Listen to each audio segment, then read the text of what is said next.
table talk of the day. Our question of the day today, who's going to be first? You can ask me. First, or You can ask me. So I'll go first. The question is, what is the biggest thing that you feel like you've gained from us being together out of our relationship? The biggest thing that I've gained? Yeah, I know it's a lot of stuff, right? But yeah, if you could try to think of just one thing or the biggest thing, you know. Okay. I think the biggest thing that I gained would have to be it's about our history.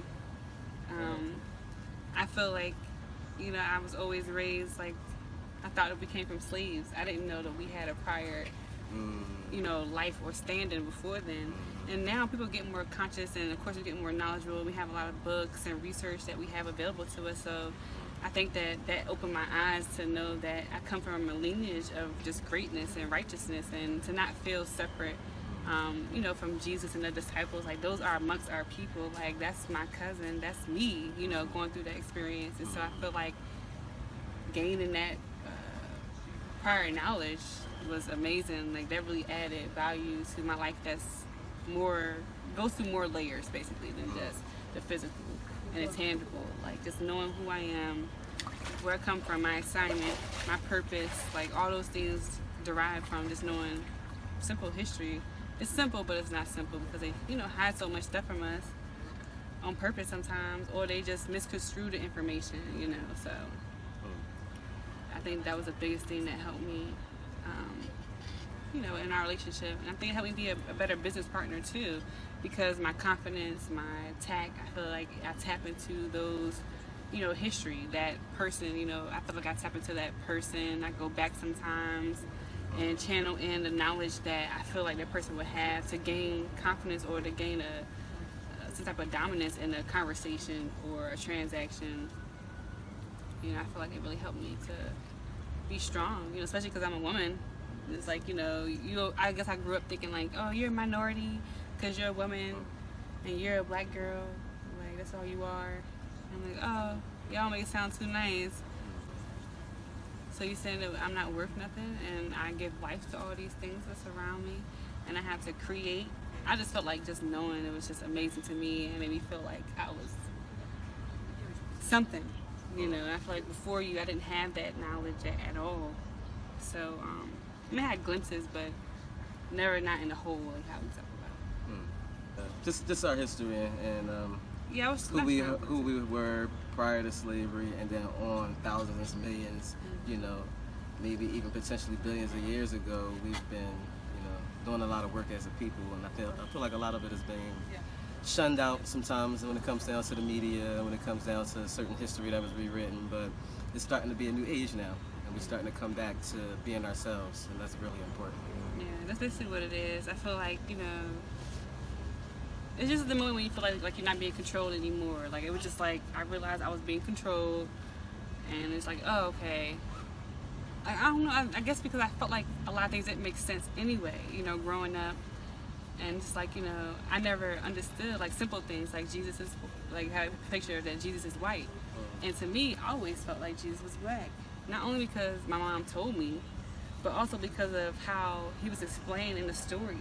I felt like I could visualize him looking like me. Like, I felt like he was a representation of me. But then when I went to these churches or, you know, places and they have a picture of this white Jesus and praying to this person, it's like, oh, you know, then it's not like you forget that he's black, but you accept that, oh, he could be white too. Like, no.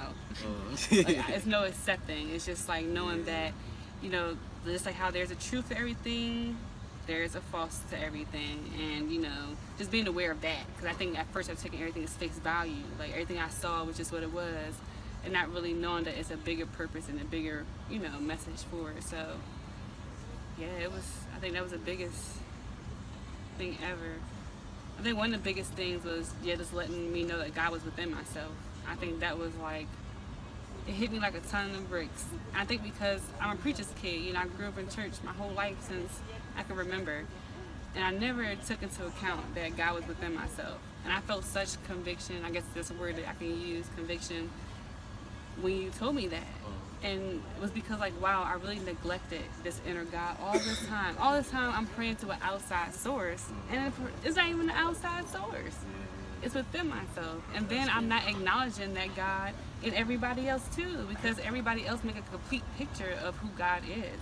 And so who am I to not, you know, they always say acknowledge or honor God. And I feel like I didn't do that, because I didn't even honor or even acknowledge that God was in somebody or around people that I was, you know, around. So it gave me perspective on just knowing that God's within me, and instead of praying outward, like, oh, to the clouds, like, God, please, please. It's like, let me just go within. And it's just something about going within too, that you feel a complete difference. Like when I prayed, like up to the sky, I really felt like my words was going to the sky, coming right back down to me. It wasn't going nowhere. I felt like it had no value or no weight to them. But then when I started saying those prayers, still out loud, but just closing my eyes and going within myself, and just realizing, like, oh, okay, I'm not just closing my eyes just as a courtesy. It's like I'm closing my eyes to be able to see, to be aware. Like, you know, it's beyond just your physical eyes. I felt like when I closed my eyes, I was able to tap into knowing that, oh, there really is a God within, and just realizing throughout my life, like always having a good person and an evil person over here. And I'm like, oh, that's not on the outside, that's on the inside. So I have God in me, and I also have this negative person inside of me as well, my lower self, that I have to try to diminish every day to make my God come through full time or full-fledged.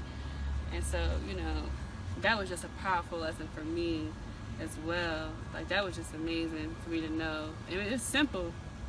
People think about it, but you don't really take the words for value. Like the fact that God is really inside of you. Like, you are God. You and God are one. And that's crazy.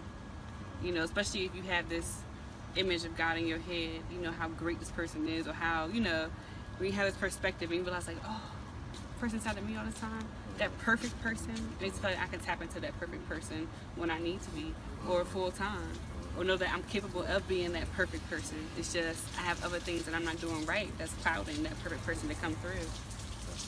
So yeah, it really just showed me to be consistent in knowing who I am, be consistent in learning, sharing, gaining knowledge, and supporting to know where I came from, where we came from as a whole, everybody's position as a whole, and what we're trying to do as a whole too. So I feel like that really helped me.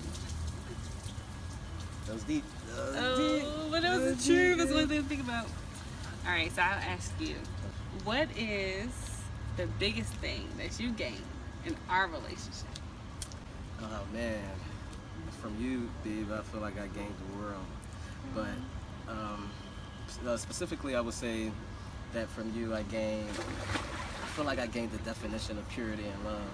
Like when I look at you, that's what I feel like you embody to me. And you know, I don't know if I had that throughout, you know, my time of being here, but I feel like when I met you, you was like the purest thing that I've known, and your love, the way that you love, openly and bright, and you know, when it comes down to just, you know, the vibration of your love, I don't think I ever felt that before. And so, you know, really when I think of you in my head, I do think of you as just straight purity and love. And that pushes me to be a better person every day, because, you know, I want to become love. You know, I feel like that's the most powerful instrument in the universe when it comes down to using and maneuvering things. If you use love and you find a way to use it in the right way, it can overpower anything, any tool. But I still feel like I have that other side of me, how you just said, the higher and the lower self, that want to use other ways to be able to get my way done. But ultimately, I feel like, you know, when it comes down to it, if I can get to know love more and get to show that more, then I can be a better person. And when I look at you, you are that, you know, example for me. So I get to be able to be a better person, showing from your examples and just your liveliness, your character, your personality. It always shines. Like, you're always shining. You know, your skin is shining on the outside, but on the inside, I feel like it's a reflection of that, because you have so much on the inside that you shine. And I just love the way you love me. So, you know, that pushes me to be a better person. And then also, I feel like, you know, it's hot. Yes, the sun is beaming right on our It is like 100 degrees. But yeah, so I feel like just, you know, also like our partnership. I don't know if I ever had somebody that can meet me, you know, like can meet me where I'm at and then go at it full force together. I don't think I ever had that link where I felt, most of the time I felt like I was either always the person pushing it, regardless of whether it was personal relationships or business relationships, most of the time I felt like I was always the one pushing it, the leader. Nobody else can see what I see. Nobody else can do the work that I'm doing. I'm by myself. That's what I'm called to do.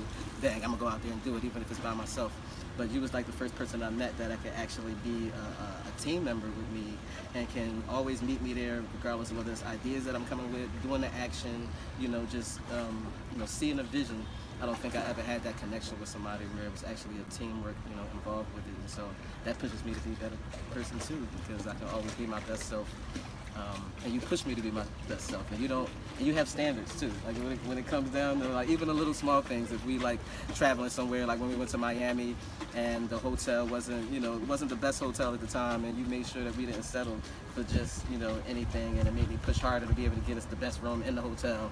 And ultimately, I was happy at the end because we had a better view, we had the best room, and if I would have settled before with lower standards, which I probably would have did myself, but because you was there, you pushed me to be better, and I appreciate you in all of those things. Even if I'm mad, even if I know I got to step up and do it and be better, I appreciate it at the end.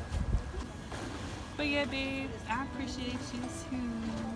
I feel like that's what I appreciate most about you too. It's just the truth that you brought to my life, in more ways than one, more than just the knowledge and history of who we are. But that was just a really, really, really, really huge part of, I felt like that I was missing. That, like, how people be like, they were rebellious before, and then they turn out to be this perfect person once they realize, like, if you just one. Self-awareness. Yeah, and it really was that self-awareness. I think that's the reason why I became a life coach. I think that moment inspired me to be a life coach because I realized how important self-awareness really was. Like, me not having self-awareness was just a robot. Like, it's just you have no thoughts, you have no feelings. Everything that you have, all the thoughts and feelings that you think you have are not yours. They're other people's or other, people's expectations of you. So I feel like, I really had to be self-aware, and that's a difference on the difference it made in my life from not being aware to being aware. Even though it could be better, I feel like it was a huge, huge, huge impact. So yeah, I really appreciate the truth that you brought to me in my life, and I can't wait to eventually have children and pass it on to them, because the truth is hard to find, hard to come by, and it's very important to your well-being, to your life, to your friends and family, way past your lineage. Like, these are years and years and years and generations of knowing, because we know and because we plan to tell on. So I really appreciate that. I appreciate you. So yeah, guys, that's our table talk for the day. Yes. As usual, if you are a part of the SHPC squad, we appreciate you for tuning in. We love you. We appreciate you for just even, thinking about continuing your journey with your partner and to make it stronger and to be able to do your work that you need to do out there with each other. We really do appreciate you. Yes, keep it going, keep it going. Make sure that you subscribe. If you're not a part of our squad, it's okay. You can be a part of our squad. We accept anybody, no matter what you look like, no matter what you sound like, we got you. Make sure you like our video. It would help us out tremendously if you like our video and share it to all of your friends. You never know who marriage or relationship you're saving from passing on this video. And we hope you guys take that quiz below. Our quiz is phenomenal. It will help you to figure out which principle you may be lacking in. And also it has some really good questions that you may have to ask yourself and really figure out the answer to. So take that time to figure it out. And we hope you guys learn something from the quiz as well. Definitely. Make sure you turn those notifications on. That's extremely important because we want you to be able to get the information like this. As soon as we put it out, it get right to you. You can get right to action. All right? The first person to take action is usually the person that's successful and triumphant. So we want that to be you. And we always, of course, welcome you to the squad. Yes. And we'll see you guys on the next one. Make sure you comment below anything you like, either questions or your responses to the questions. We'd like to hear it. Alright, so it's hot. It's Alright, like we gotta end this video. It's and hot, we're about to like jump in the pool now, y'all. So it's about to go down.